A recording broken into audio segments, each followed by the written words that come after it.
Congress party ఎవరికి సీట్లు ఇస్తుందన్నటువంటిది ఒకటి లెక్క తెలంగాణలో. అది రేవంత్ రెడ్డి ఢిల్లీలో కూర్చుని పైరువి చేసుకుంటున్నాడు. వేం నరేందర్ రెడ్డి కోసం తను పైరువి అంటే ముఖ్యమంత్రి కూడా పైరువీలు చేసుకునే పరిస్థితి.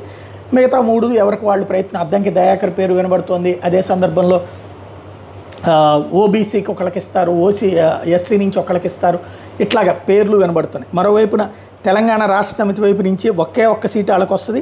మాజీ మంత్రులు సత్యవతి రాథోడ్, జోగురామన్న, మహమూద్ అలీ వీళ్ళందరూ కూడా కలుస్తున్నటువంటి నేపథ్యం.